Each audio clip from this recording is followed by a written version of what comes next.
പുഞ്ചമണ്ണിൽ മാമനുപദേശി എന്ന് പറയുന്ന അനുഗ്രഹീതനായ സുവിശേഷ പ്രഭാഷകൻ ഉണ്ടായിരുന്നു. പുഞ്ചമണ്ണിൽ മാമനുപദേശി അദ്ദേഹം അനുഗ്രഹീതനായ ഒരു സുവിശേഷ പ്രഭാഷകനായിരുന്നു. ഒരിക്കൽ അദ്ദേഹം സുവിശേഷ പ്രഭാഷണത്തിന് വേണ്ടി അദ്ദേഹം യാത്ര ചെയ്തു പോകാൻ. ഇന്നത്തെ പോലെ എല്ലാ സൗകര്യങ്ങളും ഒന്നുമില്ല. അന്ന് ബോട്ടിൽ കയറി ദൂരെ യാത്ര ചെയ്ത് വേണം അദ്ദേഹത്തിന് മറ്റൊരു സ്ഥലത്ത് ചെന്ന് സുവിശേഷം പ്രസംഗിക്കുവാനായിട്ട്.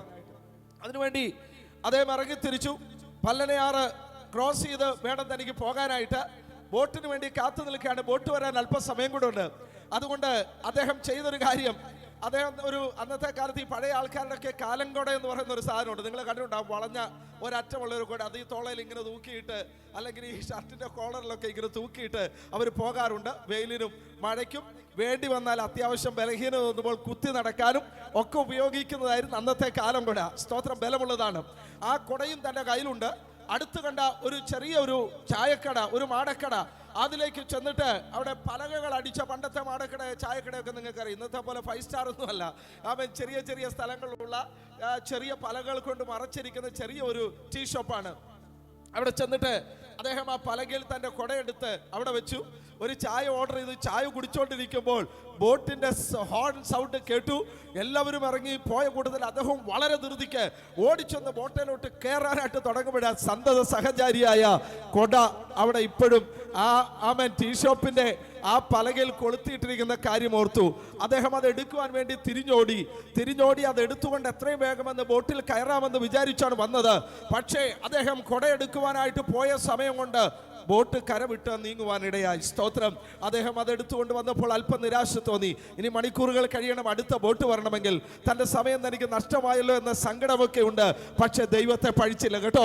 അവൻ ദൈവത്തെ കുറ്റം പറഞ്ഞില്ല. കർത്താവെ അതിനായിട്ട് സ്തോത്രം എന്ന് പറഞ്ഞു. പക്ഷെ ഇതിന്റെ പിന്നിലുള്ള ദൈവ ഉദ്ദേശം എന്താണെന്ന് അദ്ദേഹത്തിന് അറിഞ്ഞുകൂടാ. പക്ഷെ ദൈവമേ, അതിനായി സ്തോത്രം, എന്റെ കൊട മറന്നു വെക്കുവാൻ ഇടയാക്കിയതിന്റെ പിന്നിലുള്ള ദൈവ ഉദ്ദേശത്തിനായി സ്തോത്രം എന്ന് അദ്ദേഹം പറഞ്ഞു. ആമേൻ. അങ്ങനെ സ്തോത്രം പറഞ്ഞ് അല്പസമയം കഴിഞ്ഞു. വീണ്ടും കുറച്ച് കഴിയുമ്പോൾ തന്റെ അടുക്കലെത്തുന്ന ഒരു വാർത്ത ഞെട്ടിപ്പിക്കുന്നതായിരുന്നു.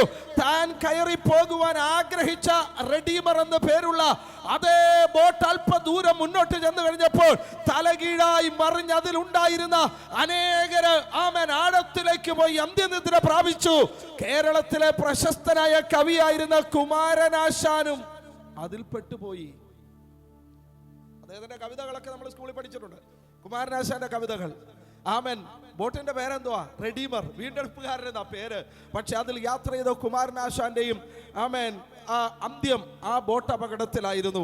അന്നത്തെ കാലിക പ്രസക്തമായ അനേക വിഷയങ്ങളെ, അന്നത്തെ സാമൂഹിക ഉച്ച നീചത്വങ്ങളെ ശക്തിയുള്ള ഭാഷയിൽ കവിതയിൽ കൂടെ എഴുതി, കവിതയിൽ കൂടെ അദ്ദേഹം വരച്ച് അനേകരുടെ ഹൃദയത്തിലെത്തിച്ച് ഒരു സാമൂഹ്യ പരിവർത്തനം ഉണ്ടാക്കുവാൻ പരിശ്രമിച്ചവനായിരുന്നു കുമാരനാശാൻ. നമുക്ക് അതിന്റെ ചരിത്രമൊക്കെ അറിയാവുന്നതുകൊണ്ട് ഞാൻ പറയുന്നില്ല. പക്ഷേ ദൈവഭക്തനായ പുഞ്ചമണ്ണിൽ മാമനുപദേശിയെ അതിനകത്ത് കയറുവാൻ അനുവദിക്കാതെ തടഞ്ഞൊരു ദൈവമുണ്ട്. അബദ്ധം പറ്റി കൊടവെച്ച് മറന്നുപോയതല്ല. തെറ്റുപറ്റി പോയതല്ല. അതൊന്നും മറക്കുമാറാക്കിയ ഒരു ദൈവമുണ്ട്. കാരണം തന്നെ മകനെ കുറിച്ച് ദൈവത്തിനൊരു പ്ലാനുണ്ട്, ദൈവത്തിനൊരു പദ്ധതിയുണ്ട്. ഇനിയും ചെയ്തു തീർക്കേണ്ട വേലകളുണ്ട്. ഇനിയും ദൈവനാമത്തിന്റെ മഹത്വത്തിന് വേണ്ടി നിൽക്കേണ്ടതുണ്ട്. ഇന്ന് രാത്രി ഞാൻ പറഞ്ഞു വരുന്നതിന്റെ അർത്ഥം എന്നെ കേൾക്കുന്നവരോട് പറയട്ടെ, ജീവിതത്തിൽ പ്രതികൂലത്തിന്റെ കാറ്റടിച്ചാലും എന്റെ നിങ്ങളുടെ കണക്കൂട്ടലുകൾ തെറ്റുന്നത് പോലെ അനേക വിഷയങ്ങൾ പെട്ടെന്ന് ഉയർന്നു വന്നാലും നമ്മുടെ കൈവിട്ട് പോകുന്ന പോലെ ചില സംഭവങ്ങൾ ഉണ്ടായാലും പ്രാർത്ഥിക്കുന്ന ദൈവം നിന്നെ കൈവിടുകയില്ല, ദൈവം നിന്നെ ഉപേക്ഷിക്കുകയില്ല. നിശ്ചയമായും ദൈവത്തിനൊരു പ്ലാൻ ഉണ്ട്, ദൈവത്തിനൊരു പദ്ധതിയുണ്ട്. അതിനായി സ്തോത്രമെന്ന് പറയുവാൻ